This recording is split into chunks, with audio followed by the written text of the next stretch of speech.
Now, the Jamaica Football Federation President Michael Ricketts has described the recent decision from the government not to allow fans for the upcoming Reggae Boys World Cup qualifiers at the National Stadium as very disappointing. Renata Brown reports. November 16, a historic date in Jamaican football. In 1997, it was the day Jamaica qualified for the 1998 World Cup in France. In 2021, it was the day close to 5,000 spectators were allowed to watch a World Cup qualifier inside the National Stadium during the COVID-19 pandemic. It could now be the only time such a luxury will be granted to fans for this World Cup qualifying campaign, after the Jamaican government denied a request to have spectators for the next two home games on January 27 and February 2.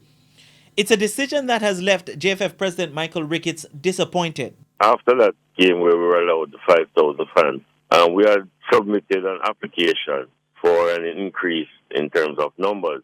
But when this fourth wave took us and we had a subsequent meeting, you could feel it, you could hear it. It was becoming suggestive now that it couldn't work until we finally got an official document to say that government has taken a decision not to permit us to have any fans at all. What is more surprising to Ricketts is that the decision comes after Prime Minister Andrew Holness announced an extension to the current COVID-19 containment measures. That is my point of contention. After hearing the Prime Minister, that would have given us some positive thoughts that there won't be any curfew, there will certainly be a continued relaxation of the measures. We thought that certainly this would have filtered down to us and it would not have negatively impacted us. Under the current measures, the general public gathering limit remains at 10 persons, and the limit on the number of persons in attendance at a place of worship remains at 100, the same number for weddings and annual general meetings. The capacity of the National Stadium is 35,000. But the extension is until January 27, the same day the Reggae Boys will play Mexico at the National Stadium.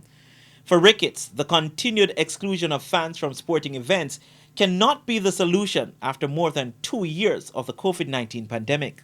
COVID certainly will be here, if not forever, for a very, very long time. So we just now have to put things in place as to how best we're going to navigate this pandemic, because we must now live with COVID. So we must adhere to the protocols and be as careful as we can. But we must also understand that life goes on. Following the Mexico game on January 27, the Reggae Boys will be back at the National Stadium on February 2 to play Costa Rica. Renata Brown for TVJ Sports.